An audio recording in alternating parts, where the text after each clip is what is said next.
அன்புக்குரியவர்களே, ஆண்டவர் இயேசுவின் இனிய திருப்பெயரில் உங்களை அன்போடு வாழ்த்துகின்றேன். இயேசுவின் ஆளுமை என்னும் தொடரில் இயேசு மாற்றி யோசித்தார், மாற்றி சிந்தித்தார் என்பதை பற்றி நான் உங்களோடு பகிர்ந்து வருகின்றேன். இன்று இயேசுவின் பார்வையில் காணிக்கையை இயேசு மாற்றி சிந்தித்து பார்த்தார். பொதுவாக காணிக்கை என்றால் நாம் என்ன நினைக்கிறோம்? கடவுளுக்கும் நமக்கும் உள்ள இந்த செங்குத்து வெர்டிக்கல் ரிலேஷன்ஷிப். நாம் கடவுளுக்கு நம்மையே அல்லது நம்முடைய உடைமைகளை, நம்முடைய பொருட்களை, நம்முடைய பணத்தை காணிக்க கொடுக்க வேண்டும். ஆனால் இயேசு அந்த வெர்டிக்கல் ரிலேஷன்ஷிப் மட்டுமல்ல, இந்த ஹரிசாண்டல் ரிலேஷன்ஷிப், அதற்கு நாம் தமிழில் நேர்கோட்டு உறவு, செங்குத்து உறவு, நேர்கோட்டு உறவு என்று சொல்லலாம்.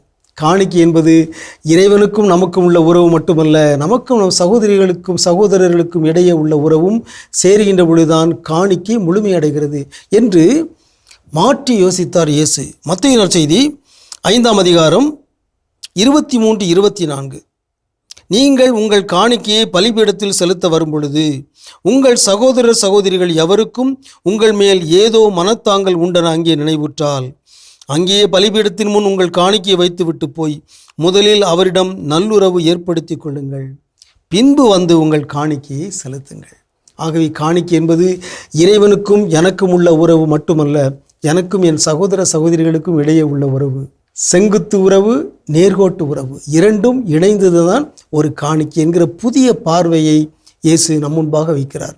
இயேசு உறவுகளை மாற்றி சிந்தித்தார்.